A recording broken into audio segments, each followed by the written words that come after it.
Okay, so we finally made it to the end of the year, and I gotta say, a lot of good movies came out in 2021. Hi, my name is Charles, and today on my channel, I'm gonna be talking about my top 10 favorite movies of this year. And I gotta say, it's been weird because there's been a lot of discourse over certain movies over like the second half of this year going on quote unquote film Twitter.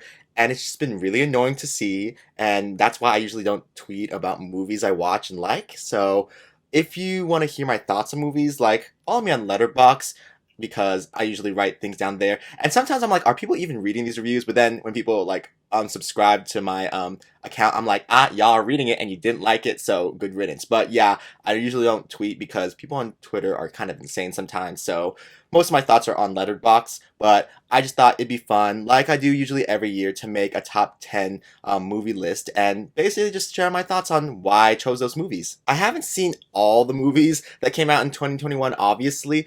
There are a lot of ones that just weren't playing anywhere near me in a theater, like Parallel Mothers or even Red Rocket. When Red Rocket was close enough for me to see, like it started snowing here in Washington, so there was no way I could even go see Red Rocket. And now, even when the snow's starting to clear up, like it's gone from the theater it was showing in Seattle. So, and Parallel Mothers hasn't even showed here in Seattle yet, like the Seattle area. So there are a lot of movies that I wished I could have seen that probably would have made this list, but for now, these are the movies that I've seen so far that came out in 2021 that I really enjoyed. Okay, let's get started with my number 10 pick, which for me would have to be The Matrix Resurrections. This movie gets so much hate, and it's just really astounding to see how many people are just like, I flat out hate it. Because, I don't know, the movie really just has a message of, people wanting what they want, and people like, something that's familiar, and people wanting to have the same stories over and over, but with just like a new skin on it.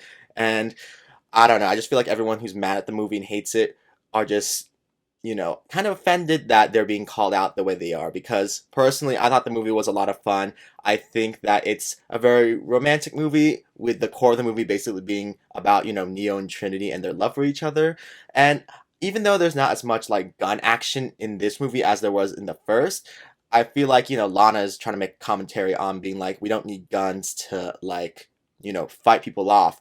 So overall, I thought the movie was good, but people just were like, this is not what I wanted from The Matrix, and I feel like that's the problem with a lot of people these days. A lot of people want what they want, and when they're not given what they want, they're just like, this sucks. But, this is the Wachowski sisters, like, baby. It's one of their, like, original, like, stories, The Matrix, and they really don't owe people anything. If they want to make a movie like this, then they can make it, and I just think that a lot of people's brains are fried. I just gotta say that. A lot of people's brains are fried in terms of what they're willing to watch and like runtime of movies. Cause oh my god, the discourse on that alone, I'm just like, whew, people's brains have fried, and it is really annoying because they can't shut up about it. And it's like, if you just don't like something, okay, then move on. Why you have to like try to make everyone hate what you hate too? It's crazy. But yeah, I like this movie a lot, and I saw it once in theaters in IMAX, and I thought that was a great experience. And then I recently watched it on HBO Max, and it was still great. So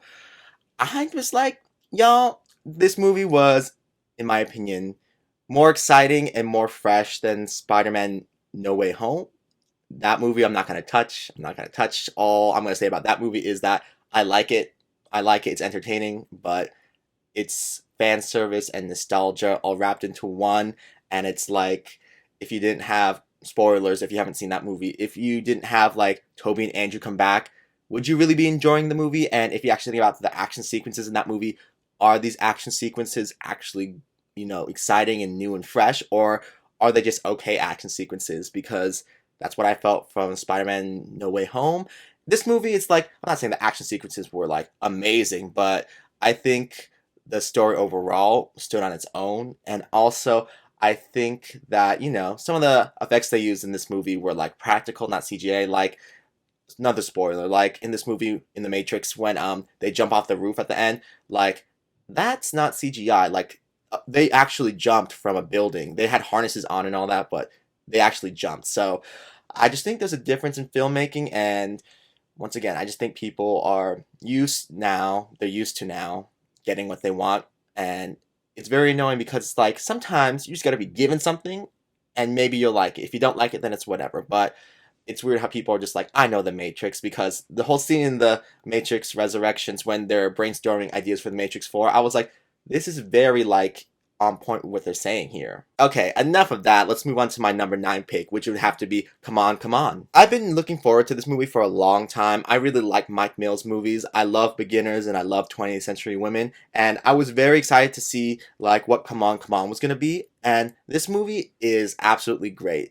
It didn't quite reach my expectations to what I thought it was going to be, but then again, 20th Century Women wasn't like wow, like wowing me like the first time I watched it, but the second time I was like, actually no, this really does click hard for me now.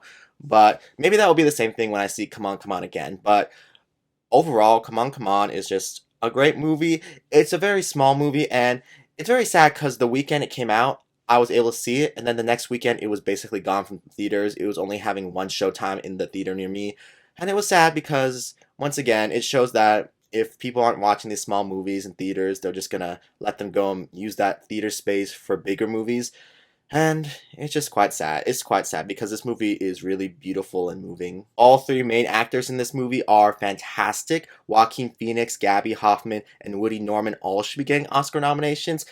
For me personally, like more Joaquin and Gabby than Woody, but he was great too. But with the Oscar lineup this year and also the lack of people like talking about Come On, Come On and it getting not many nominations through all the award circuits so far, it's looking bleak for Come On, Come On, and it's sad. But hopefully Mike Mills can somehow wrangle a Best Original Screenplay nomination for this movie. But I almost cried during this movie, but it almost made me cry, but it didn't quite get me. My favorite parts of Come On, Come On were when they were interviewing the kids throughout the cities they went to. I don't know if that was scripted. I think it wasn't scripted, but I just found the kids is that how you say it? Anyway, their responses to the questions that they were asking to be so poignant and so far like over their ages. Wow, what's the saying again? Far beyond their years, what they were saying. It was very like these kids don't have time to just not think about things. It's like we're living in an age now where it's like these things are things they have to think about, and it's like, that's quite sad, but I was very impressed with what they were saying, as I said, and it really made me think that, yeah, kids really are the future, even though that's a, like, cliche, like, phrase, they really are the future. If you haven't seen Come On, Come On yet, what are you doing? What are you doing? It is on Premium Video On Demand as of now, so rent the movie. That way you can support Mike Mills and, just watch something that's really gorgeous and beautiful. Okay, let's move on to number 8, which for me would have to be Mass. And I recently just watched this movie, like, 2 days ago, so it's really fresh in my mind, but wow. This movie is amazing. The movie really takes place only in one room. Basically, they're in a church, and then the majority of the movie takes place in one room where the 4 main characters are at. And oh my god, this movie is like an hour and 50 minutes long, and somehow it's so compelling and so strong that time goes by so fast, and that you're just on the ride with these characters, and that by the end of the movie you're just like, oh, it's done? What? Frank Kranz is like the writer and director of this movie, and he did an amazing job because not only was his writing on point to make like the actors have something juicy to work with, but his direction was so good that you don't get bored that you're watching just 4 people talk in a room for over an hour and 15 minutes.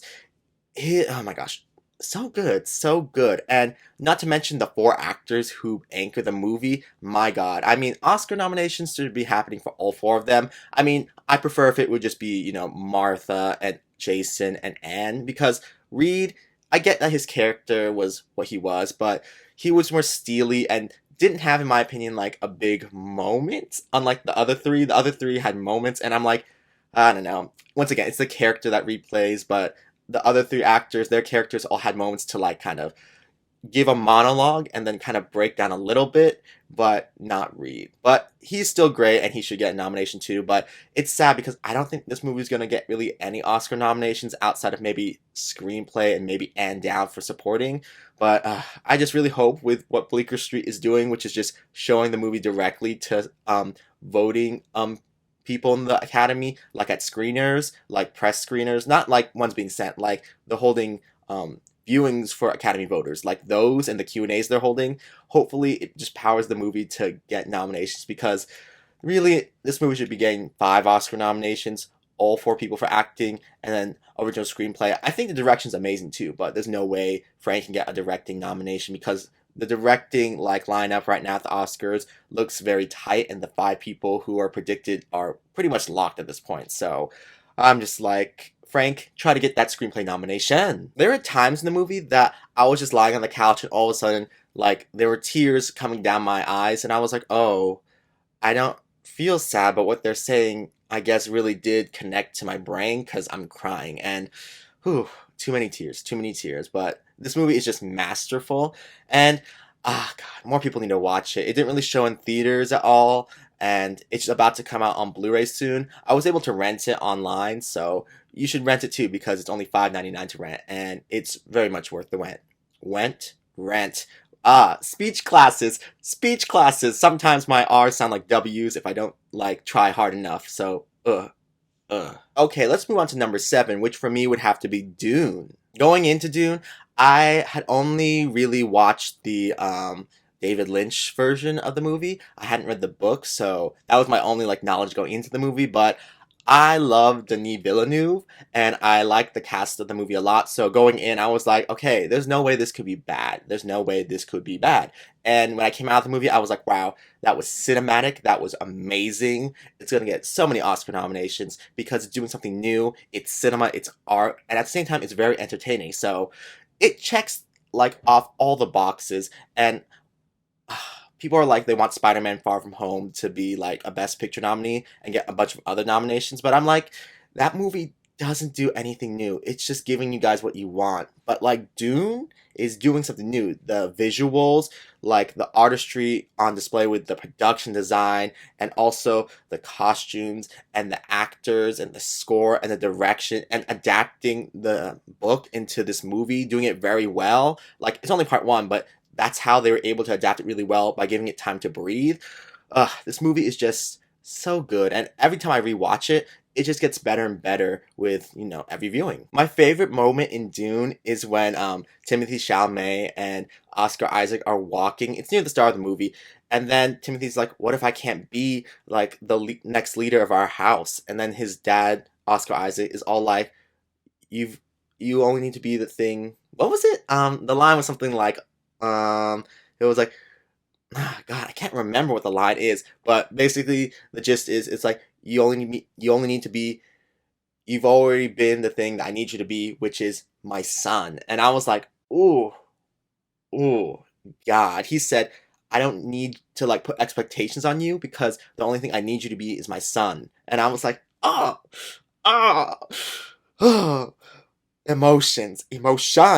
Also, add the scene where Oscar Isaac is drugged out of his mind and he was like stripped naked and sitting in that chair, hot. And also add the scenes where Rebecca Ferguson was using her voice because Baby girl slayed the house down when she was like rah, rah, rah, with her voice. It was really cool to see. Let's move on to my number 6 movie now, which would have to be Pig. Pig is a movie that I went in totally blind. I never seen any of the trailers. I didn't really look up the plot. All I knew going into it was that the Rotten Tomato score was really high. It was certified fresh, and that it starred Nicolas Cage and Nat Wolff. So I did not know how it was going to swing. I didn't know if it was going to be one of Nicolas Cage's like crazy out there action movies that he's been making recently.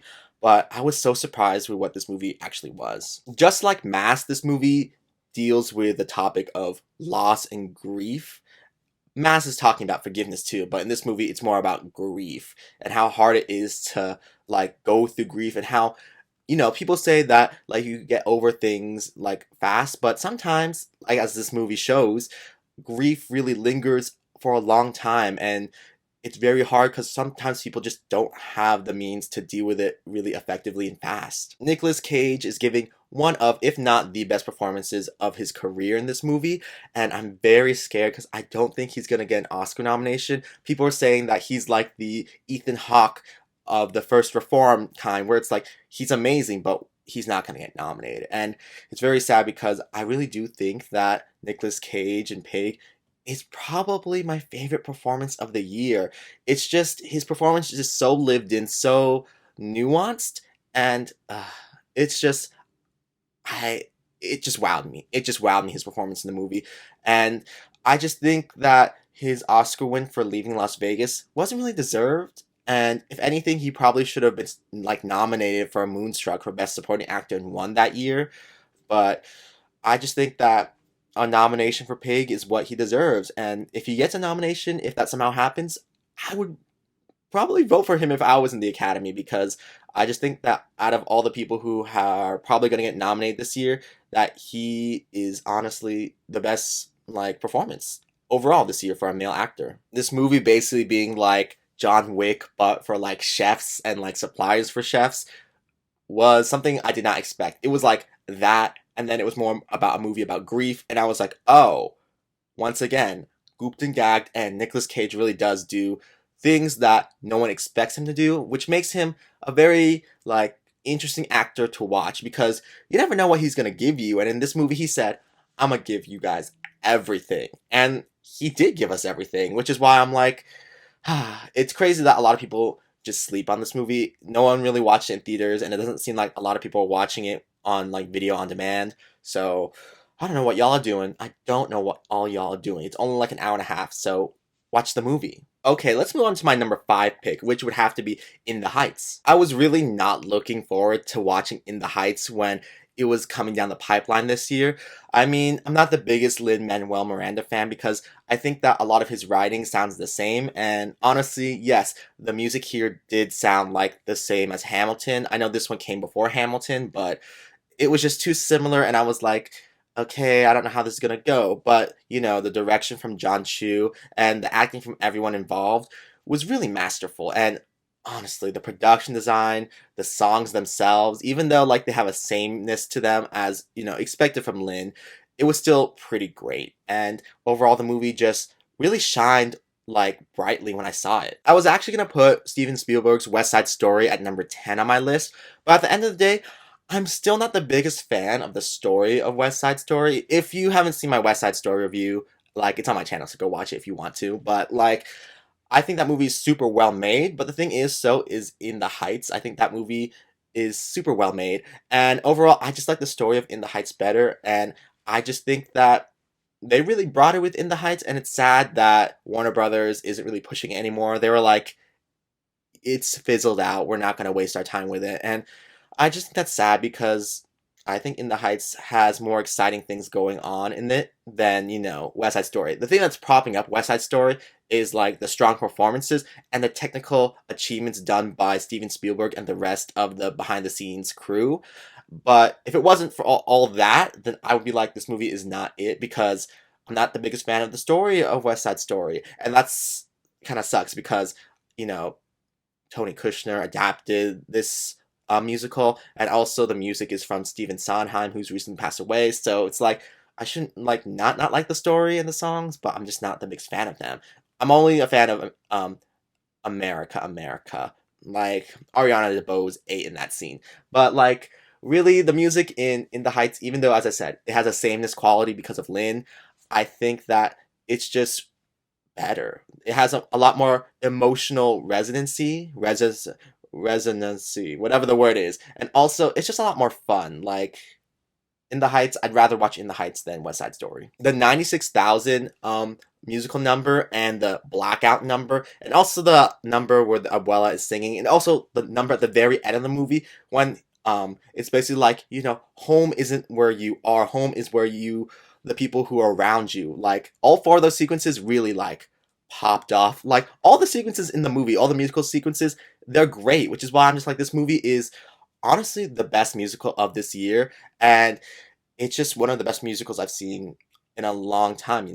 Okay, let's move on to number 4 on my list, which would have to be Encanto. I really do love Disney movies. Like, Disney really does know how to give you a heartfelt message, and it being very universal. But with Encanto, I really felt the gay subtext. I mean, people were like saying from the Disney team that, oh, Luca isn't gay subtext, and it's like, no, but there is gay subtext there, because a lot of gay people like relate to what the heck happening. Like in Luca, there's legit a scene where Luca like outs Alberto. He's like, there, he's that, and it's like, but you're that too, and it's like the outing, and like not feeling like you're gonna fit in with people who are quote unquote the regular people, it's like, ooh. But with Encanto, that same gay subtext is there. Like, the main character, Mirabelle, doesn't fit in with her family because she's not quote unquote like them. And like expectations can't be put on her because she's not quote unquote like them. And it's like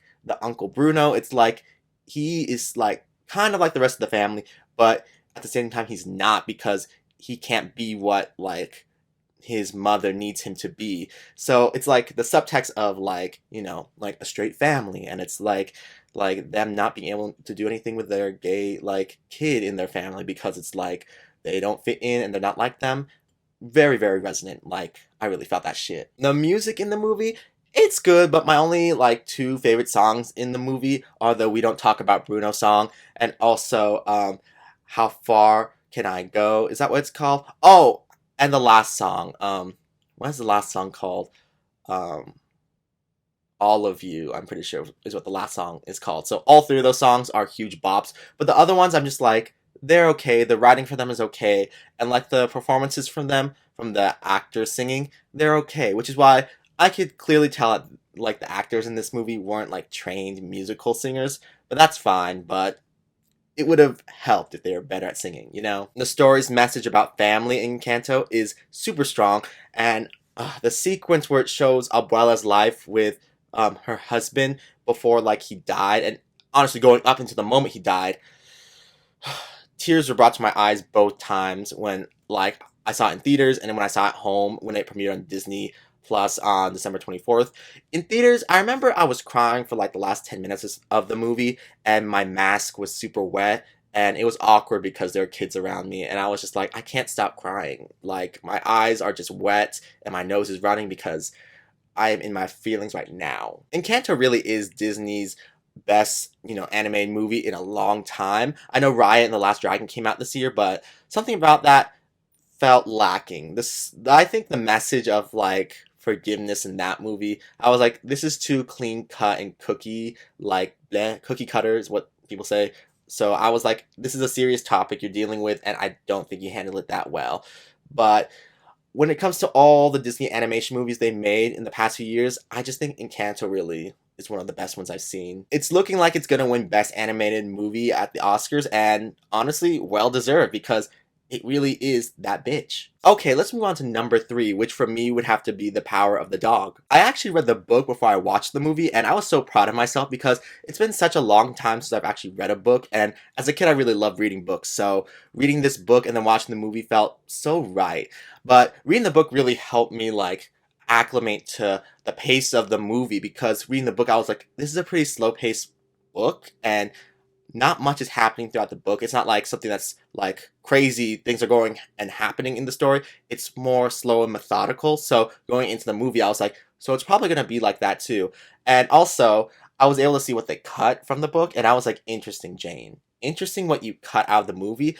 And it's looking like she's gonna win Best Adapted Screenplay, and I gotta say yes, because she really did make the movie more streamlined than the book, because the book, there was a lot of stuff in the book where I was like, why are we here, why do we need this? But in the movie she like cut things out that I was like, oh, that wasn't really needed, and she just made it more digestible than the book, because the book was good, but there are moments in the book that I was like, okay, sure, and my eyes were just glazing over reading. But with the movie, it just went straight for what it needed to do, and once again, Jane Campion, she's that girl, and hopefully she wins the adapted screenplay Oscar for number 2 in that category. And there's rumors that she might win Best Director, and I'm just like, yes, because girl, this movie is honestly the best directed movie of the year in my opinion. I mean, Steven Spielberg's direction in West Side Story and Denis Villeneuve's direction in Dune both like come close to Jane, but I just think that Jane does such an amazing job with The Power of the Dog that how could you not give her Best Director? How could you not? I really love all the actors in the movie, and whew, Bronco Henry. Like, Benedict Cumberbatch being like, oh, Bronco Henry, throughout the whole movie, I was like, bitch, we get it. We get it. It's like you two, like, fucked probably. Not probably, they most likely did. And I was like, girl, the whole sequence where he was like, smelling that, like, I don't know what it was, that fabric, like, was it a handkerchief or something that was Bronco Henry's? I was like, okay, like this is well filmed, but I was like, bitch, are you gonna do something with that handkerchief or not? Honestly, if you don't know how the movie is gonna play out, the way that Cody Smith McPhee's character narrates the start of the movie, where he's like, no one's here to help my mother, so it's up to me to help save her, because if your mother's in trouble, are you not gonna help her? And I was like, that basically tells you that, like, the story of the movie, that it's like, his mom is in trouble and he has to do something to save her. And it's like, who is he saving her from? Benedict Cumberbatch, because Kirsten Dunst is being driven insane by Benedict Cumberbatch and his power mind games that he's playing with her. Okay, let's move on to movie number 2 on my list, which for me would have to be Spencer. What can I really say about Spencer? It is just an immaculate movie. You're either on the wavelength of Spencer or you're not on the wavelength of Spencer. I mean, the first time I saw it, I gave it a 4.5 out of 5 stars because I was just overwhelmed with what I was seeing. But when I rewatched it again, I was like, no, this is a stone cold masterpiece, and Pablo Larraín has done it again. Kristen Stewart is definitely winning that Best Lead Actress Oscar this year. A lot of people are like, oh no, it should go to Jessica Chastain, but I'm like, no.